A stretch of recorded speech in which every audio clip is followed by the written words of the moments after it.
Hello, everyone. Just give everyone just a moment to join, and then we'll get started.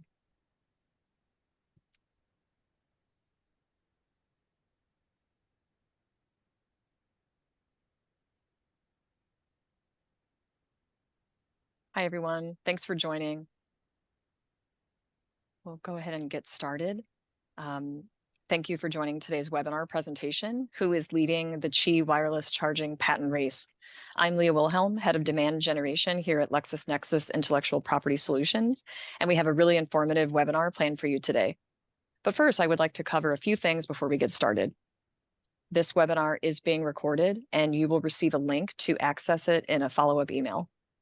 If you have any questions during this presentation, please use the Q&A section. If you have any audio or visual problems during the webinar, please let us know using the same question tool, and we'll do our best to resolve them. We will answer as many questions as we can at the end, and once the webinar is over, you'll be prompted to complete a short survey where we welcome your feedback. Now I will turn it over to today's presenter, Tim Pohlmann. Thank you so much for the kind introduction, Leah, and welcome everyone to today's webinar, Who's Leading the Qi Wireless Charging Race. We have a great panel here today, but before I introduce that panel of experts that will speak about Qi SEP licensing, I have prepared a few slides of the data that we also just recently published in a report. And I want to present you that data to get started. But first, some quick background on the Qi technology. Qi wireless charging was developed by the WPC, the Wireless Power Consortium, and first released in 2008. As to the Qi website, as of today, over 9,000 products have been certified as being compatible or compliant to the Qi standard. And that does not only include smartphones, it also includes different kinds of smart devices like smart watches, tablets, but also things like electric toothbrushes or furniture or even vehicles and a lot more applications. There is a statement that in 2023, about 1 billion Qi compliant products were sold on the market, which shows how large this market has developed over the past years. Qi is a technology standard that is subject to thousands of so-called standard essential patents that if a manufacturer produces a Qi compliant product, they have to license and pay royalties for. These patents, however, are not declared publicly on a register like we know it from Etsy for the 4G, 5G technologies. Therefore, not all of the patents that are potentially essential are known to the public. In fact, some companies' portfolios are actually not anywhere publicly available. We do have some transparency, however, about the Qi landscape because there's a patent pool that was initiated in January 2020, back then by the ANPEC LA, which now, as many of you know, has merged with VIA Licensing to VIA LA. And they offer a patent program for the Qi technology. It has attracted over the years 11 major Qi patent holders. And what they do is they make public all the patents that they have checked for essentiality on their website. And they offer a one-stop shop license for a license fee between 20 cents and 85 cents, depending on the device that is licensed. But because the VIA LA pool covers only, or not all of the patent holders out there, we at IPlytics have identified or understood a method to identify the whole market of Qi related patents. And we do that with a machine learning solution that's called Cipher Certified. Cipher Certified is actually a product of LexisNexis IP.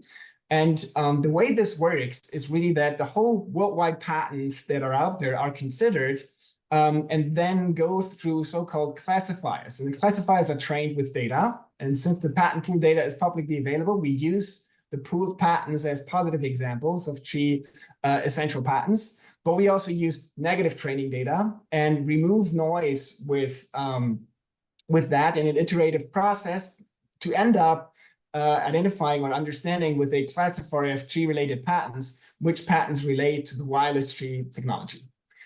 For the positive training set, again, we use the pooled patents. For negative, and negative training sets are equally important. We use subject matter experts that looked at patents that are also in the wireless charging space, but for a different technology, a different standard, sometimes also for a different use case, like electrical vehicle charging, to make sure we're not counting in any patents that have no relation to Qi. The Qi-related landscape, however, is not a SEP landscape. I have to say that. We have identified over 3,500 patent families that are active as to January 31st in that report and analysis. And it includes both. It includes essential patents, especially from those pool members, of course, but it also includes related patents, meaning these may be patents that are, maybe essential to one particular implementation, but not to all implementations of the standard. So they would not be called standard essential patents.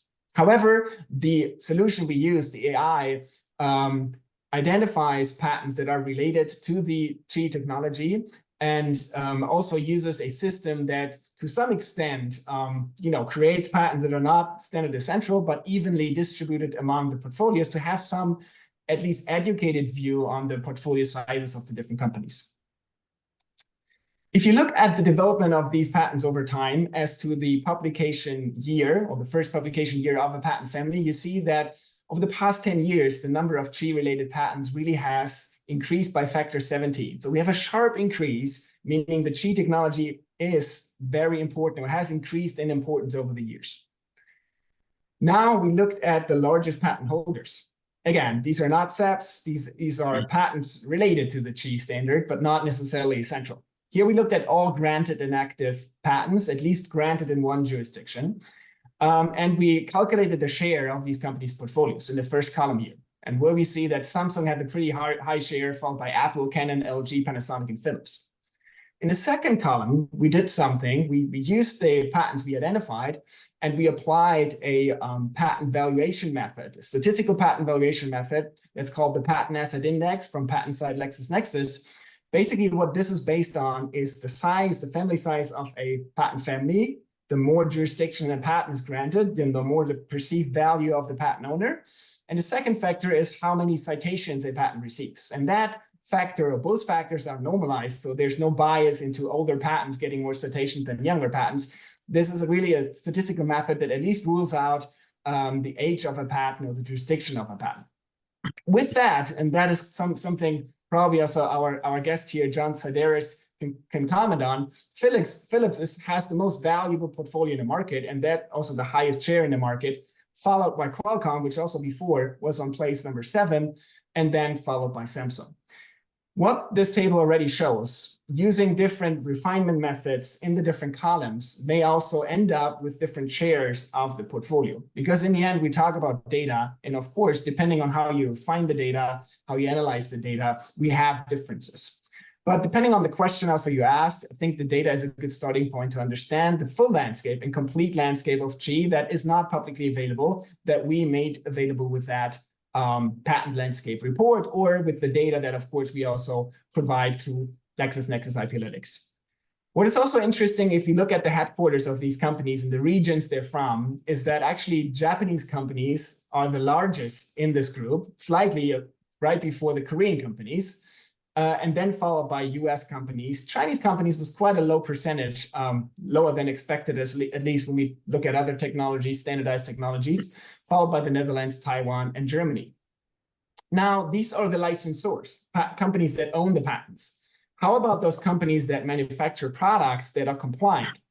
Here we also looked at a ranking of companies and counted the number of products they have in the market. Here Samsung as being number 1, but also followed by a lot of companies that may not be too common to many of you, that are not smartphone manufacturers, but they produce the charging station, or they are in other smart device manufacturing.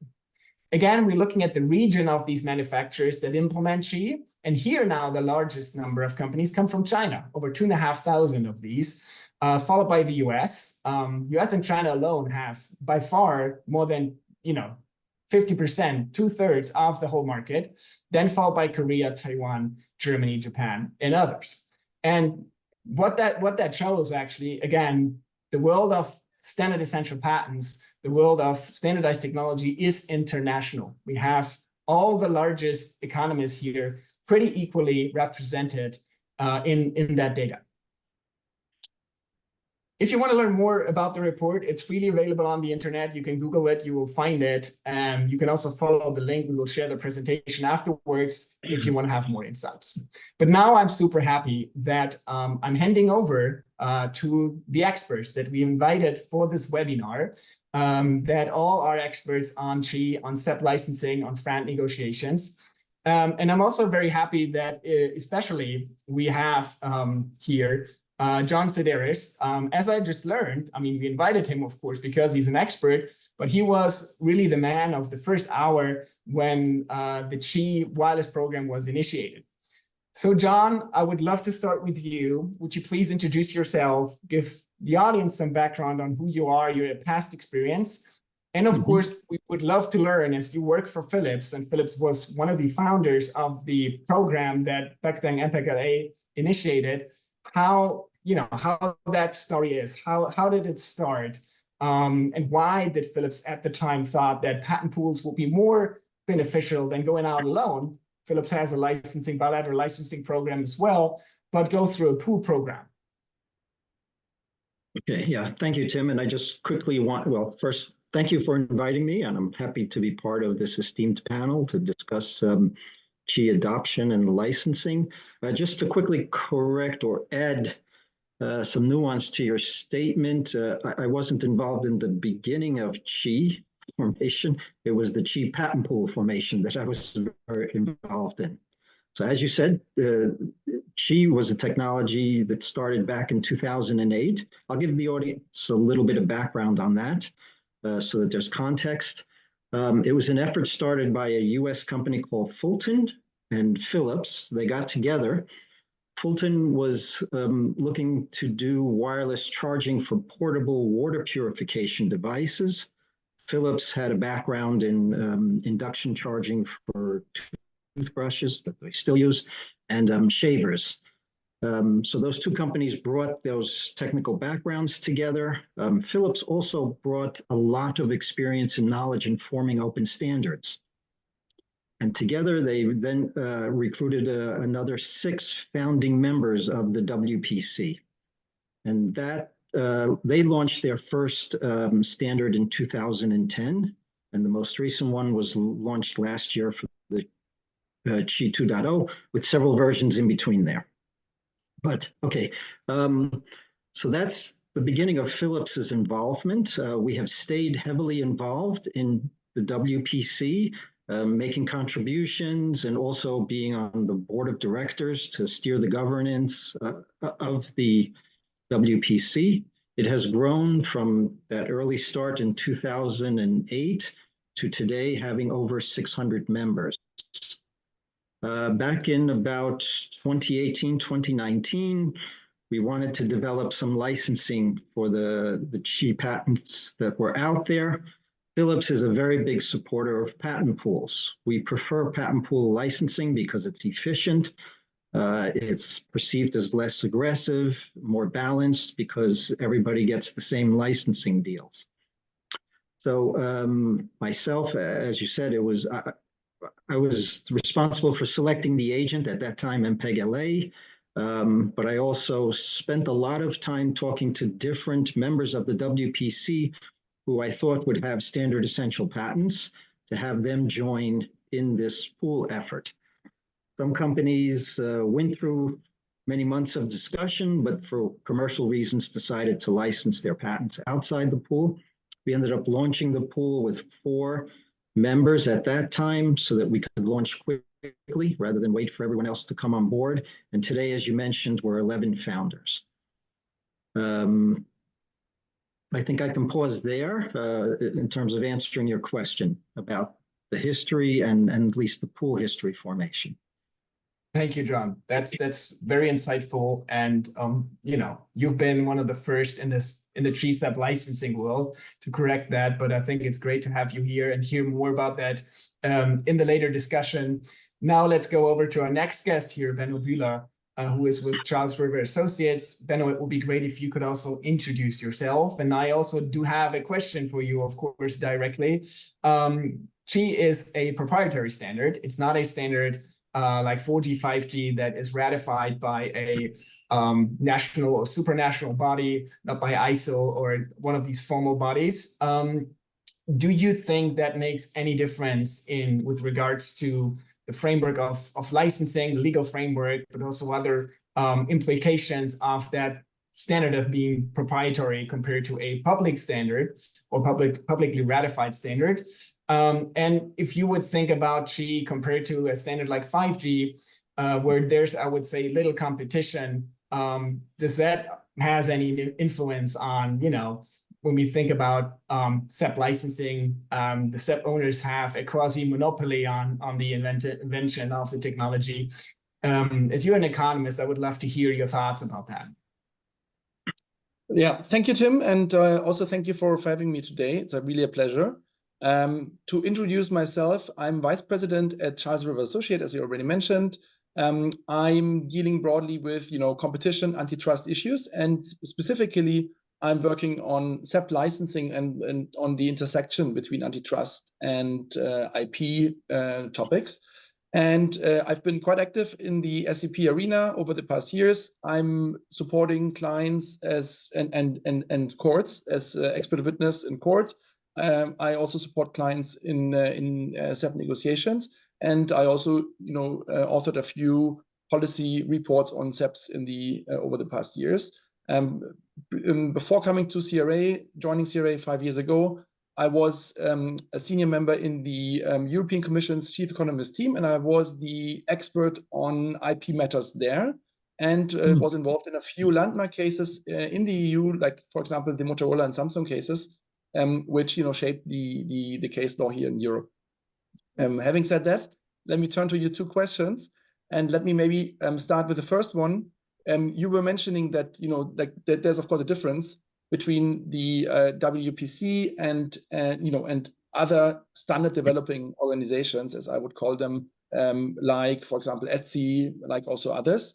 It's true that the WPC is not a formal official body recognized by the EU or by EFTA or by other governments.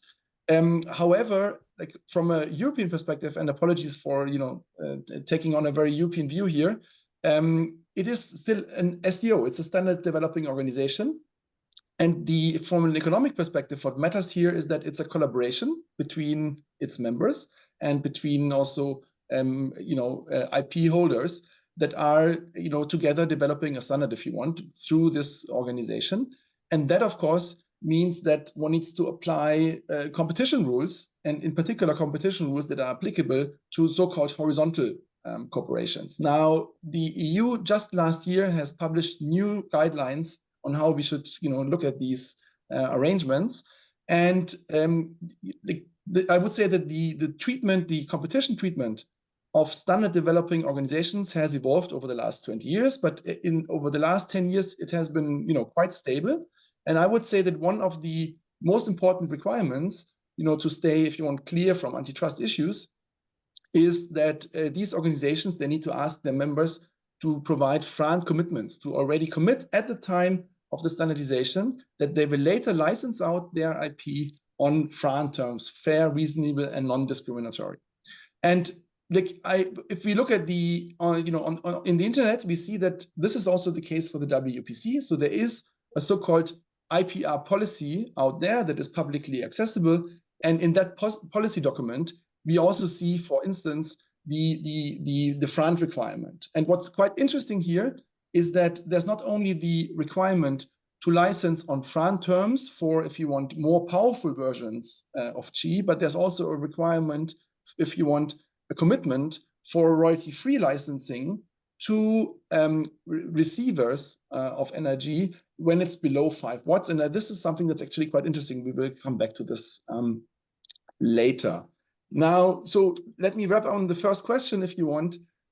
I would say in terms of FRAND licensing, SEP licensing, we are here in a pretty standard SEP licensing water, if you want, because there are FRAND commitments in place. These need to be respected, of course, and these are, of course, also very important when it comes later to the SEP valuation. Turning to your second question, differences between cellular standards in particular, and also Qi. Indeed, there are quite a few differences, and it's also again interesting to just summarize a few of them. Let me first start with alternative standards and alternative technologies. That's always very important from a valuation perspective, because if you want the valuation of SEPs often depends on the availability of alternative technologies and on the added value, on the incremental value over alternative technologies or standards. So that's very important. Now, if we look specifically on Qi, then my first observation is that another very standard technology is of course wired charging. So many of us use smartphones, and I have a smartphone that is Qi enabled, but I've never used it with Qi, I confess. So to say, I will try after this webinar, but so far I haven't. And so I haven't yet, if you want, benefited from the value from Qi, although I'm using my smartphone every day, of course. Now, if we turn to wireless charging technologies, there's also a few alternatives out there. Let me just mention a few. Very important is proprietary standard or proprietary solutions. We will probably discuss later that many OEMs are using proprietary solutions, particularly when it comes to higher powered solutions. So if we exceed the 5 watts. And one technology which is quite interesting is MagSafe, which was developed by Apple, and which will play a major role actually also for Qi, because of course if you in some sense, if you want, Qi 2.0 is incorporating MagSafe to a great extent. Now there's also other standards: bipower, air fuel, open dots, just to mention a few. Of course, they are also constraining the Qi standards. And if you want, this of course sets the scene. So to me, if I look at receivers, at devices that are charged via wireless charging, then it's really an add-on. There's always the alternative for wire charging, at least nowadays, where wireless charging is not yet very common. And that, of course, is a very important factor that if you want reduces the value of Qi. So Qi needs to be valued like an add-on that is not driving the receiver's value. Now, things on the transmitter side, if you want, on the charger side, looks a bit different, because of course these chargers, they are built specifically for wireless charging. So there, if you want, the economics are slightly different. But what's also quite interesting is that if we look at the volumes and also at the rates, we will come to that later, we will see that the bulk of the volumes is on the receiver side. So that's, for example, the smartphones that are out there, for which Qi is an added value, if you want, just an added feature, not really core in driving the value. And then, of course, there's, I would say, relatively fewer devices out there like chargers, for which Qi plays a more central role.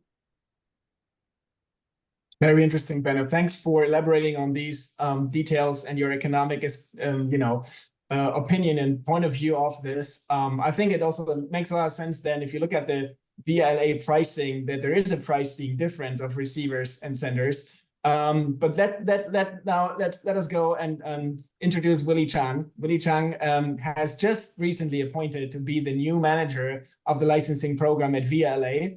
Willy, thank you so much for joining us today. And of course, I would love to also hear from you a little bit about the Qi wireless program that is now under the roof of VLA, but was initiated by MPEG LA, and now you are newly in the team. I would say the Qi, me as a person, I see it everywhere these days, and it sounds to me, at least adoption-wise, quite a success story. What is your observation here? And tell us a little bit more about the program that you just recently took over. Sure. So first, let me introduce myself. I'm Willy. As Tim mentioned, I just joined VIA about 4 weeks ago. Prior to this, I was at Qualcomm doing standard essential licensing, and before that, I was at TSMC in Hsinchu. So I come from all of this from being a licensor and a licensee, and so the reason why I kind of joined VIA was to kind of strike that balance, and that's kind of what VIA is trying to do here. Now, to answer the first question, like how is VIA, I guess, viewing the market so far in Qi? We are ecstatic that the technology has taken off. It is everywhere from smartphones. It is in toothbrushes. It is automobiles. More or less anything that needs power, can be powered by Qi effectively at this point, largely. Now, where does this kind of bring us, as a pool? Well, okay, the technology has taken off, and I guess the next step would be, do we have the SEP patent coverage?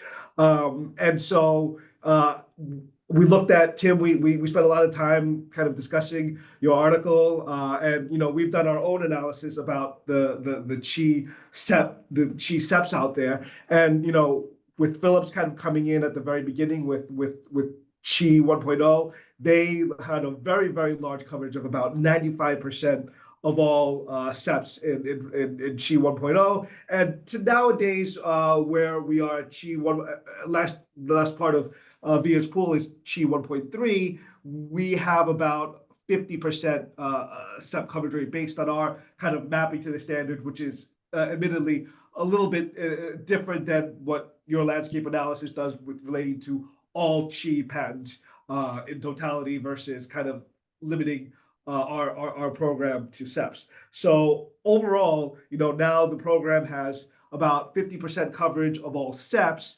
Qi SEPs, in addition to wide market coverage and kind of industry accepted pricing at this point. We're really very excited about the future for Qi. We are looking forward to seeing this market take off and being realistically a one-stop shop for licensing of the Qi standard. Great. Yeah, and I have to also say, when I look at the licensors in our list of the landscape, many of the active SEP holders that have, that actively license out these patents and not typically only implement the standard and use their patents for cross-licensing, you have in your program. And I think that's the important coverage for anyone who signs a license with you guys, that they can make sure that there are not so many others left that will chase them for a license. But you have a comment there, John. Yeah, I just wanted to add some color to Willy's statistics. So I don't want to leave the audience with the thinking that the pool has only just over 50% of the necessary patents now. When you have 95% of the 1.0 standard patents, those are the fundamental patents. Those are the ones everybody is using, regardless of which version you go up, 1.1, 1.2, 1.3. So yes, more features were added as you went up in the different versions, but having 95% of the fundamental patents is an important takeaway for the audience. Great. Yeah, and it's great that Philips is such a strong contributor in that pool. And now, over to you, John, again. You've been there since 4 years now. And of course, the administrator changed, but also the world and the market changed. Can you describe a little bit, how the licensing, for the last 4 years of licensing of the Qi patents? I think it's also interesting that, Philips themselves are not only a licensor, but also a licensee in the market. And you have others that are, among the 11 that also have products in the market, which is typically also, I think, good in a way that you from the beginning have that balanced view because you are yourself implementer. But walk us through this a little bit. What has changed, if you can? Well, the take-up has been gradual. The pool officially opened its doors for business at the beginning of 2020, so a little over 4 years ago. Today, the pool has just about 40 licensees, the 11 licensors that we've heard mentioned. And amongst those, it's pretty good coverage of the tier 1 automotive suppliers who are putting Qi chargers in the automobiles. I think 16 was the last count I saw. Of the consumer electronics makers who are selling either phones with a Qi, clock radios with a Qi charger, or the aftermarket chargers. There's about a dozen of those companies in the pool. It is growing. What's noticeable is that you don't see major phone handset makers listed there. But that's because there are a lot of the mobile units that are out there that are licensed bilaterally.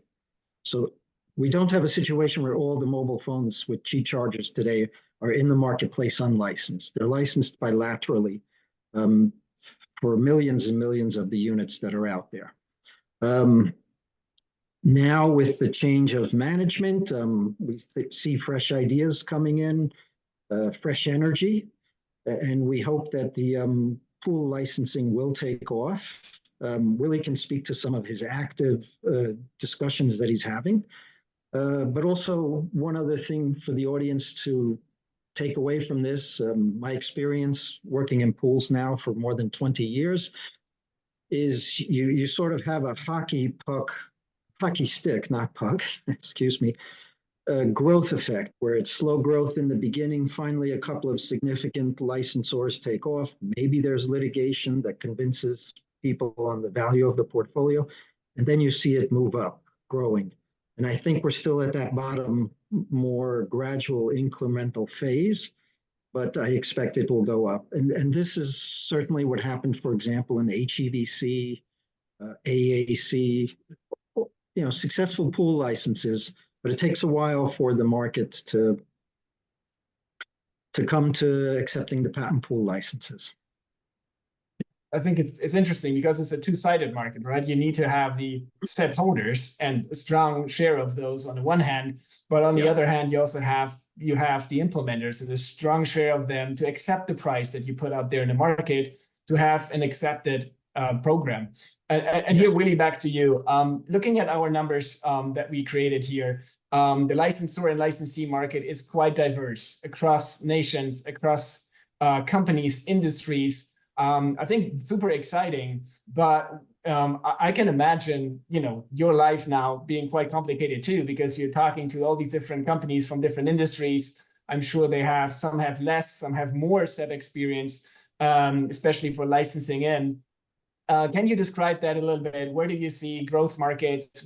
What market segments, but also what regions in the world? We've seen a huge implementer market in China, but also Korea, lots of Asian markets in there. But then it's all international at the very end, right? So do you have to travel a lot for that? What can we expect from licensing coming up? Yeah, so I haven't traveled yet, but I will be coming up very shortly. We're excited. The market has grown. It's in so many, kind of what I described before. It's in so many different markets right now. I would say that, we in a pool, we're not going to just randomly kind of just start licensing every single entity that we can find. It's not an efficient way for us to go about licensing. We have to be a little bit smarter about it. I think a few of the key industries that we should be focusing on are kind of like smartphones, automotive, to go. But again, we took this pool over from MPEG LA, and so we want to be very cognizant of the fact that we're trying to strike a true balance between licensors and licensees. And so when we took this pool over from MPEG LA, we didn't kind of feel that it was right to just, okay, this pool has existed for 4 years, let's just start suing everybody. We wanted to come to this pool with kind of, let's start over, let's kind of open up discussions, let's do things the via LA way, and see how far we can get. Like, we didn't want to be over aggressive, but at the same time, a lot of companies out there at this point are very familiar with Qi technology, and that there are Qi SEPs and Qi patent coverage out there. So, we're working slowly but methodically, but we're also trying to get those licenses executed in short order, as international. Many of these companies are, as kind of mentioned on the WPC website, are kind of small companies that might have a certification, but a lot of those patents you might never. One thing that WPC requires is anything below 5 watts is royalty free. A lot of those products fall below that borderline too. So we also want to be cognizant of that, and kind of not necessarily go after those companies as well because of obligations.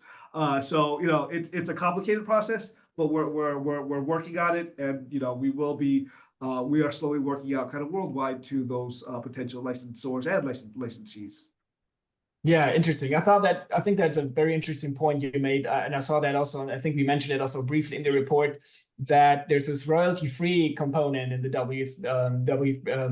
the wireless power consortia, which is interesting, right? Like some of the products, Qi compliant, are royalty-free.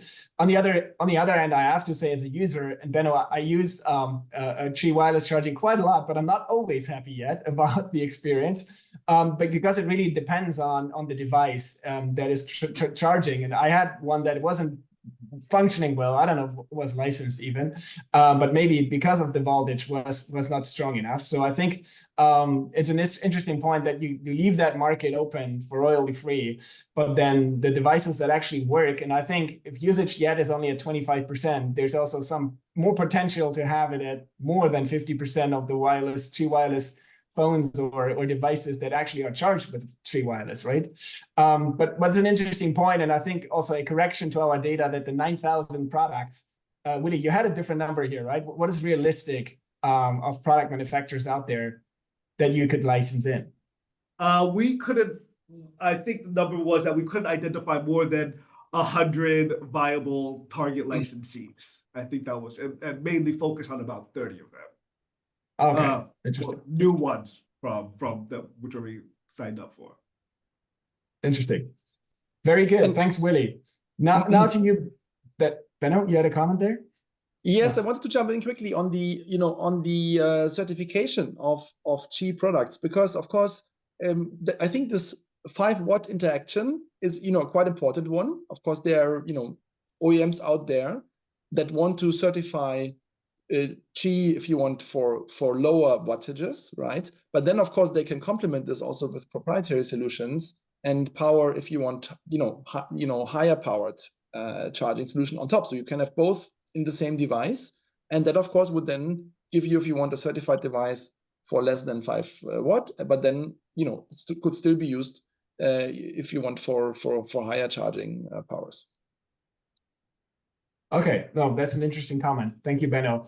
And also here, Benno, I would love to hear your opinion. You're an economist, I think, economically speaking, or with the.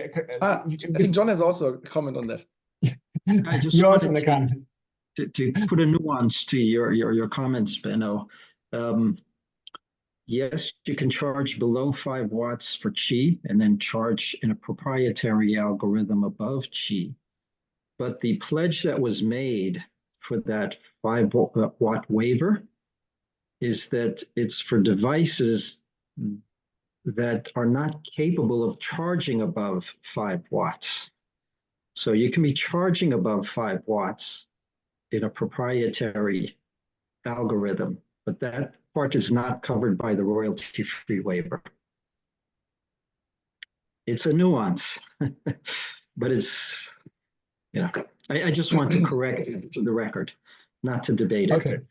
Okay, but that's interesting. That's an interesting part in it, in that IPR policy here. Yes. But more to general topics here for you, Benno. Patent pools. I think quite straightforward. We know the positive effects, transaction costs, these kind of things. What is your opinion as an economist, but also what's your experience with like years of FRAND and SEP licensing experience with pools? What are the pros and cons here that come up to your mind?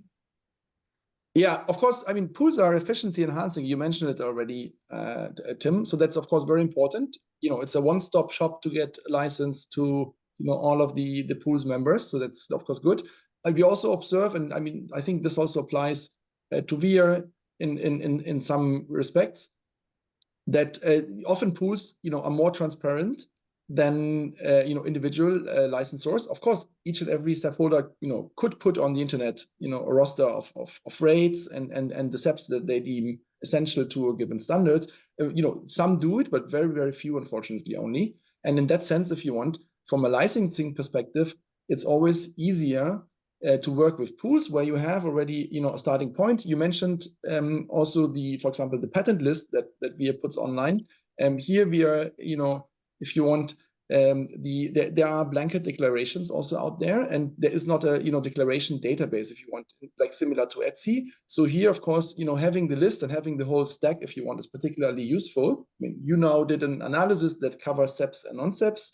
Willy mentioned another analysis that was done, but of course, often these analyses do not always result in the same outcomes. So it's useful actually to have also public lists available. That often helps in facilitating the negotiation. So that's, if you want, that's on the good side. Let me also quickly mention the other side. So if the pools, if we could ascertain that the pools have a truly front offer, and of course a front offer can also differentiate by device type, that's clear. I think then pools can be very good actually. However, the problem is that right now we're not yet having a good handle, and this is a broader comment than just for G, on how the valuation and the pricing of the pools is done. You've mentioned before that it's in the SEP holders, but also in the pool's interest, of course, to generate transactions and licensing revenue. And this of course requires, if you want, that you find a licensee that is willing to license at the advertised rates. But the problem is that these rates, you can find licensees who are willing to enter into a license, even if these rates are non-friend, are super friend, are too high. Why is that? That's again because of the front commitment. Because the front commitment says that prices need to be offered, if you want, that are reasonable and that meet certain requirements. I mentioned one, that the royalties shouldn't be above the incremental value of the technologies, and they shouldn't leverage, if you want, the market power that SEP holders get from standardization itself. Now, this, if you want, specificity of SEP licensing means that if there's not a good protection for implementers, then you will be able to find implementers that accept licenses, but yet the rates are too high. They're super flat, right? And that is something that is, that's a serious problem actually for SEP licensing. And for that reason, actually, it would be great if pools took a more active effort in justifying the rates that they take. For example, I mean, one can do objective analysis of what is a truly reasonable rate. I would love to see more of such analysis upfront, actually, so that as an implementer, one can then analyze and assess whether the rate that is offered is truly front. And I should say that, of course, to make these assessments, it's also very important to have the right information. And pattern list, essentiality are useful ingredients. But that's why, to me, these two dimensions are complementary. So it's important to have all the information there, the transparency, if you want, on what is licensed, and then also ideally a good analysis that the offered rates are truly front. Interesting comment. Do you have a comment on this, John, or? Yeah, I agree mostly with what Benno has stated, and setting friend rates is difficult. They are a range as accepted by the courts. Often that's borne out by having a significant number of licensees that accept it. I believe German courts have seen pools where there's 20 or 30 licensees and said that if the market is accepting that group of licensees is accepting it, that's an indication of market acceptance. In the case of this pool, during the formation, I myself went to the WPC chairman at that time, Benno, and said, here's where the numbers are coalescing around. You having been in the WPC since its inception, and this was now 10 years on, what kind of reaction do you think the members would have to these numbers? And he got back to me a few days later and said the numbers are okay. Those are the numbers you see today posted on the VIA website. One other anecdotal piece of evidence was a year ago, just about, there was some debates going on in the WPC about IPR policy, and one of the MPEG, it was at that time MPEG LA licensees contacted me and said, I don't understand this debate. I'm a licensee. I find those rates to be frand. And for me, in my 25 years of licensing, it's the first time I ever heard that. So, we tried to set rates that are acceptable, and there is a little bit of anecdotal evidence, plus 40 licensees that show we're in the right range. Great, thanks for the comment, John. Yep. You, Willy. I'd like to comment here, yeah. So at a high level, I would say that, VIA as a licensing administrator, doesn't have any objection to, determining what friend is, doing analyses, stack analyses, determining, defending the royalty rate. No, like any that should be true whether it's in a pool or bilateral kind of negotiations. Licensors should have to defend those friend rates. I don't think that's really, a big kind of controversy around here. Now, I do feel though that pools do provide an extra layer of protection because the licensing administrator is not an advocate necessarily for either side, the licensor or the licensee. We do try to set rates that are evenly balanced between the licensor and licensee, and we try to find those rates as best we can based on feedback from both licensors and licensees.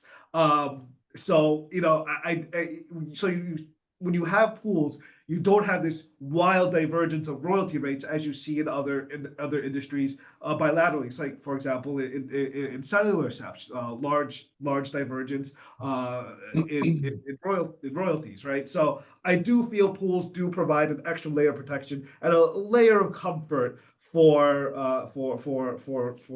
friendness, so to speak.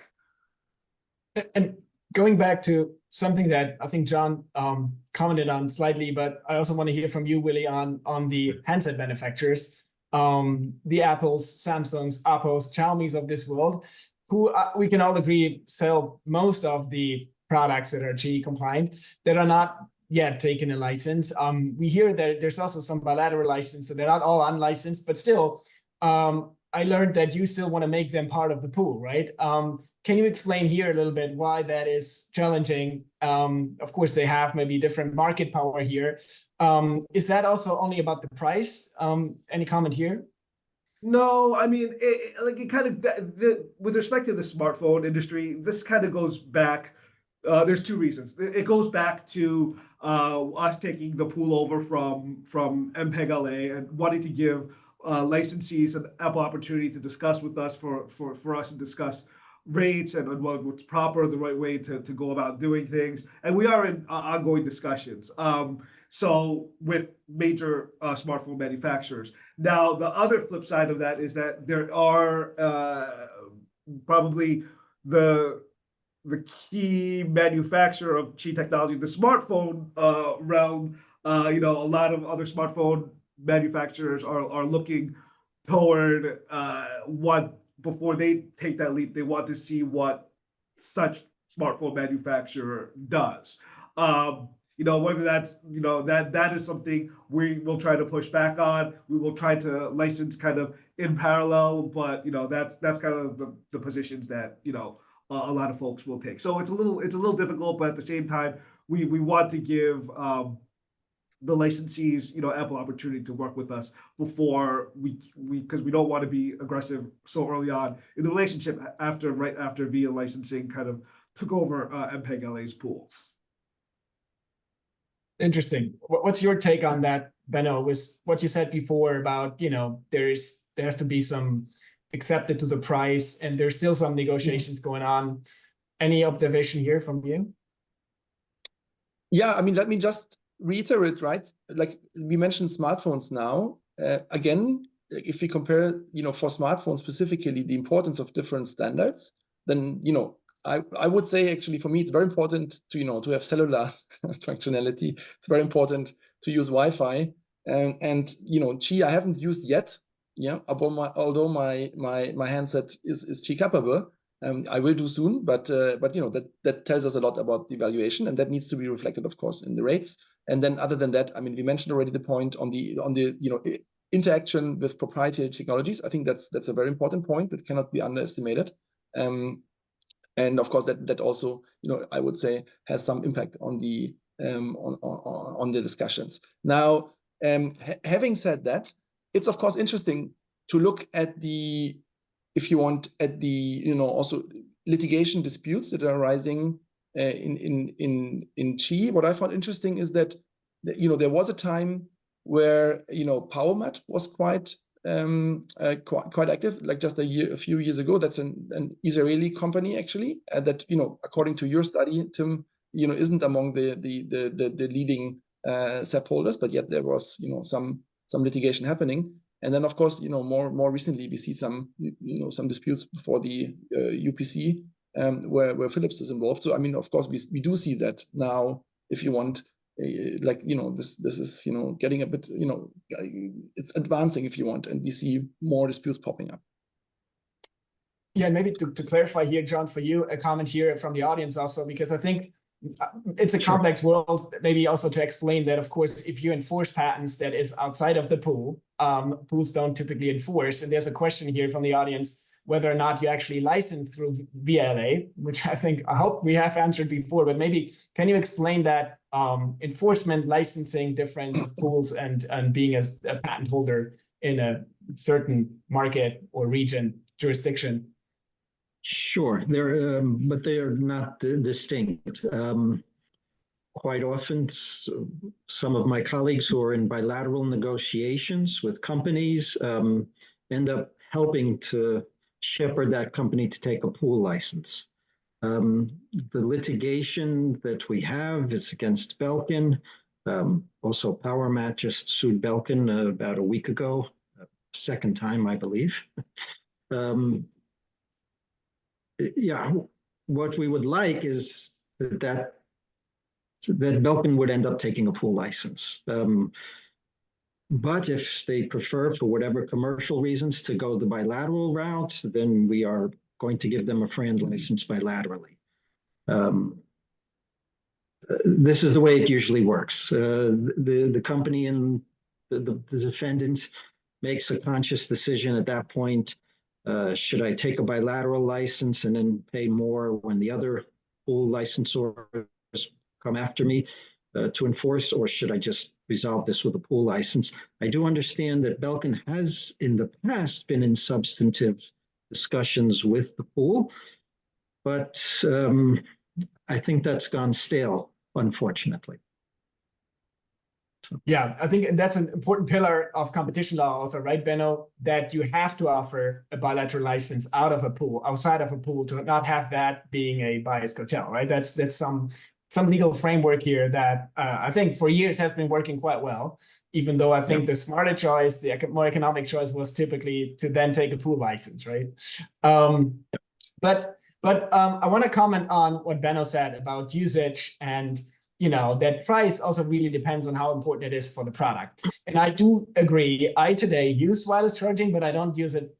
It's not my only way to charge, because it's not for me yet trustworthy enough, right? And at night when my phone charges, I rather use the cord. However, when I think about it, if every furniture, every car, anything where you can place your phone on, even laptops or other things include wireless charging, I can see a world in the near future without cords and cables, right? And then it may become a much more important technology for that product, especially now with the next version, Qi 2.0, where there's some more technology in there, and I think some advancements. So, John, what is your thought on the future, next 5 years? You think in 5 years we have all wireless charging everywhere, and cords and cables are historic, and our kids will not remember them? Yeah, sure. I think the addition of MagSafe to the MPP profile, magnetic power profile, in 2.0 of the Qi standard is a good addition to the technology. What we understand is that at least 500 products are now either certified or in the certification process since the standard was published a few months ago through the internal publication of just to the WPC members. So you see a wide adoption. They are already working on the version 2.1 and 2.2 that hopefully includes Panasonic's technology for moving coils. That's being discussed. Samsung is working on Qi to work for their phones, so it's not just an iPhone benefit. And so what you're seeing is a lot of innovation being pumped into the WPC now because of this addition. So we think it's very good. From an end user standpoint, yes, what you mentioned, Tim, you charge your phone at night by wire, but other people put their phones, they think the phone is lined up on the charger and they wake up with 30% charge. So MagSafe solves that annoyance problem. It's also great in automobiles. So that, you stick your phone to the magnetic charger, it's not bouncing around as you drive. So very convenient. It also solves some problems for the phone manufacturers themselves, because being able to seal that port and go wireless completely takes away a big number of the returns and the defects and the problems when somebody drops their phone in some water. So that sealing of the phone, in which you see the market leader Apple going, you don't have a plug for your earphones anymore, it's wireless. They can close that up. They can really make phones even more reliable as to the end user experience. So I see the adoption, certainly going in that direction. It has the benefits. The other thing about the MPP profile is, because you align the two pieces together, the receiver and the transmitter, better, you can transmit at higher charging rates and therefore faster charging, which is another convenience that end users will appreciate. And not to mention the safety features, that you don't have some foreign object that gets stuck between the receiver and the transmitter. So all in all, a very positive development for the Qi charging space. Awesome. Yeah, I always get excited when I hear these product innovations popping up and then through the Qi standard. So I think we're going to observe that. And with regards to Qi 2.0, Willy, some questions on your program. We heard that the first version has been published, but for members only. And I think there's like this 6-month called a grace period for only members can use the latest Qi technology and implement it and comply their products with it. How will the VIA LA program pick up Qi 2.0? Are there plans for this yet? So our goal is eventually to include Qi 2.0 into our pool. Right now, it only goes through Qi 1.3. The reason for that is for the reason that you just mentioned, in that the Qi 2.0 is not public yet, and that standard is only available to certain members. So we have tried to kind of get the pool to vote to add Qi 2.0 into the pool, but without being able to disclose the standards to them, it kind of creates a problem in that they don't know what they have, and so they don't know what they're committing to the pool yet. The good news is, so right now it's not in the pool. The good news is that by June, WPC has indicated that they are going to be publicly releasing Qi 2.0, and at that point, VIA should be able to, I guess, go through a more thorough analysis and raise the issue to the pool once they have the specifications to analyze. And so I personally, that's the goal of VIA. I think it makes sense for the program overall. And I think in June we'll have a better, we'll know more. And looking at the history of VIA's licensing programs, typically when a new version comes, not necessarily the rates increase. Is that going to be the same now, or is that not decided yet? We can't make that decision without the input from the licensors, but I would say that historically they have not changed. I think overall, as markets as the markets get bigger, more cheap products are being sold. I mean, I think licensors' revenue shares can grow, will often grow that way. So, but again, can't make any commitment to that. But historically, we haven't. Let's say VLA is not increasing the rates. Qi 2.0 is a full market success, and right now I think 26% of the smartphone users charge wirelessly. Let's say it goes up to 60%, 70%. Benno, any comments on that increased usage? It's tough, right? You set a price now, but then the future may look very different in terms of usage and value to the product, especially when the new version is of more features. Any comments on that, or is that exactly the challenge with pricing?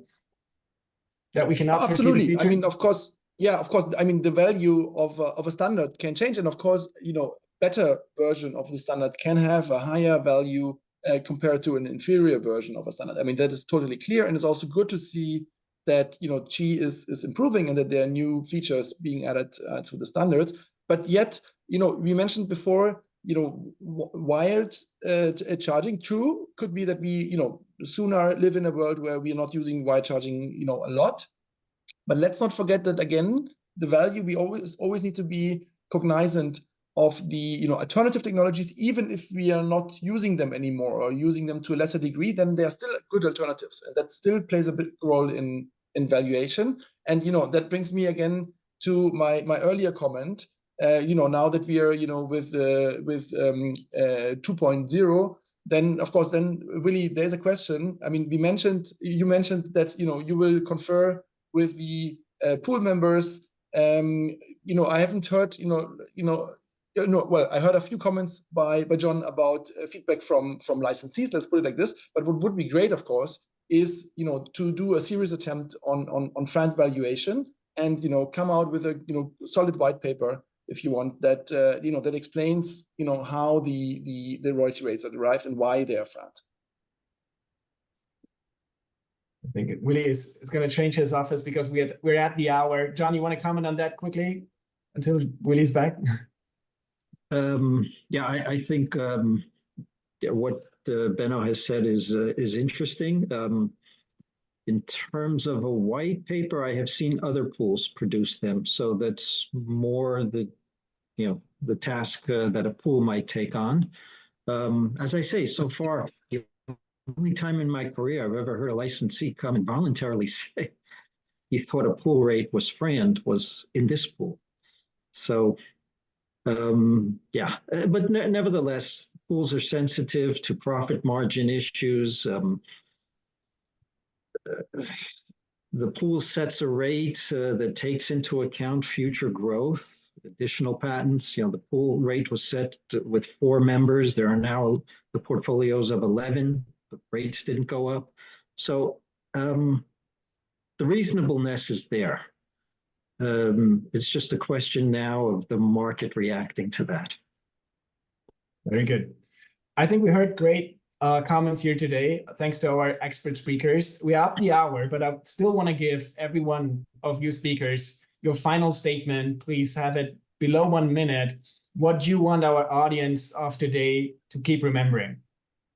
Starting with you, Willy. Okay, so I'm going to do my VIA plug. Qi technology is here. It's widespread. We have a 50% stack. I think it's a best one-stop shop to get a FRAND license at this point. And yeah, we look forward to working with you. That's 15-second stops. Very good. Thank you, Willy. Benno. So, I would again caution that it's very important that pools like the VIA pool set, truly FRAND rates. I mean, we heard today that there's, very different use cases that entail also different values. And of course, then the rates need to be, commensurate. And, in terms of existing licensees, we have seen a few licensees of, very certain use cases, but we have not seen licensees of other use cases. So to me, of course, there's still the big question out what, a reasonable royalty rate is. And then that is certainly something that I hope we will learn in the coming months and years. Very good. Thank you, Benno. John. Okay, yeah, thank you. Yeah, I guess I would just leave with let's say the ask that the mobile makers sit longer at the table and engage in substantive back and forth negotiations. I think not enough of them are engaging with the pool. They're taking we're going to see what the leader does attitude and don't talk to us until then, which to me is not FRAND, because FRAND is a two-way street. There is the offer side that the patent owners make in order to get the return on investment for their intellectual property, but there needs to be a corresponding good faith negotiation by the implementer side, and we're not seeing it in enough cases. Very good. Thank you so much for all your comments. Thank you for taking the time. I think that was a really interesting discussion we had here. This whole session was recorded. Also, the slide will be made available to the audience. I can tell you also that next week we have a much more educational webinar prepared where we go into more details of how we created the patent landscape and also, of course, limitations of that landscape, but also reasons to look at it and the way you can look at it. So if you're interested, you can join us again next week. But let me thank all the great speakers here for a fruitful discussion, and I hope to see you soon at some other webinar or event. Thank you so much. Have a good day. Goodbye. Thank you. Thanks for Thank having you. me. Bye. Goodbye, everyone. It was a pleasure.